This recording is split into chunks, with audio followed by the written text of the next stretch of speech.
leader. Welcome into the Leadership Sandbox for a 7-minute strategy. I'm Tammy J. Bond, your host, and excited to have you join me today. And I'm going to get right to it with rapid fire because that is one thing these 7-minute strategies are supposed to do. They're just supposed to energize you in the moment and give you quick tools and tips and strategies that you can take away and implement immediately. And today we're talking all about quickly problem solving. How are we solving problems real time and quick? So I'm going to give you 3 quick, surefire ways to be able to do that. The first one is one of my favorite, and I've actually condensed it from 25 down to 5. I want you to ask what else, what else, what else 5 times. When you identify a problem, right? What else could be causing this problem?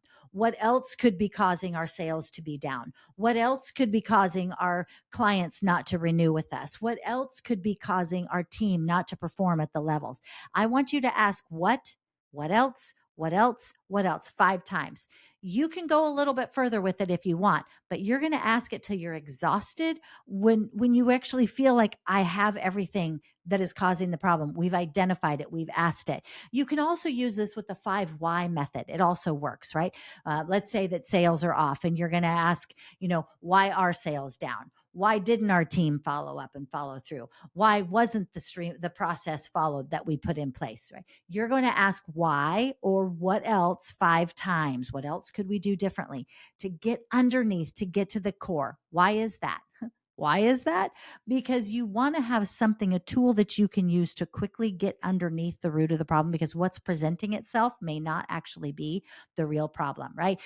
You want to rip a Band-Aid off to let the sunlight and the air get to the wound so that it heals. Well, this process of 5 whys or what else also helps us get to and exhaust all of the things that might be blocking us from truly seeing what the problem is or what the resolution to the problem is.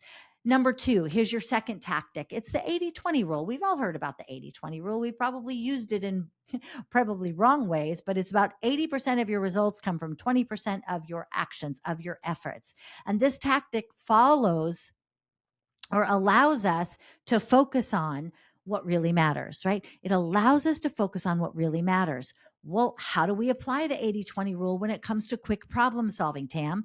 Well, you want to identify the key 20% that's causing 80% of the problem. Identify the 20% that's causing 80% of the problem.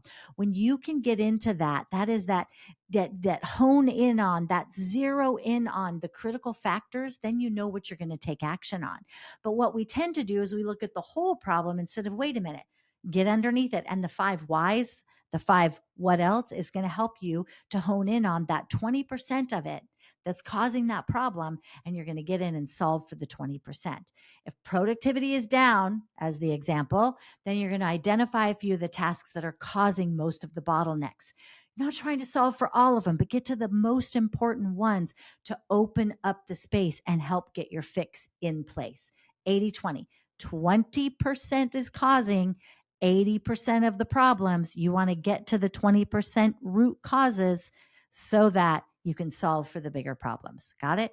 Number 3, told you it's going to be fast and in a hurry.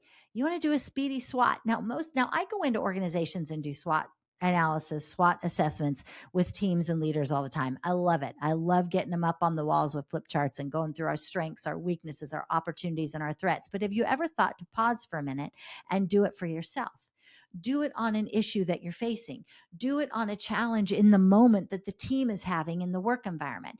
When you step back and you do a SWOT on the issue that you're facing, right? Because it doesn't have to just be for board meetings or boardroom meetings or big strategic planning processes, or we're bringing a new team together. So we're going to do a SWOT analysis as we're merging everybody together and migrating teams into one. And you don't have to, it doesn't have to be that heady and heavy, right? Heady and heavy. You heard me right. The SWOT is something that you can use to assess those strengths, weaknesses, opportunities, and threats in the heat of the moment. Right now, you can pull out the paper and go, okay, What are our strengths? What's working for us, right? What are the weaknesses? What's holding us back? What are the opportunities and what can we leverage with those opportunities and the threats? What are the risks right now? And you can take the problem, right? That boulder in your path, that issue that's come up for you, and do a SWOT analysis on it in 5 minutes. Don't take a ton of time. You want to be fast. It's spontaneous. It's top of mind. It's what's giving us that energy in that moment of those strengths, those weaknesses, those opportunities, and those threats. And that quick SWOT, even a mental SWOT, you don't even have to write it down. You can go through and do a mental breakdown of the SWOT in your mind and help you to prioritize the decisions in the moment under pressure. Because the reality is, a SWOT analysis is best when we can get to those opportunities and threats. But you've got to understand the strengths and the weaknesses too, to really balance out to get that true core of opportunities and threats. Why do we focus in on the opportunities and threats as the outcome of our SWOT?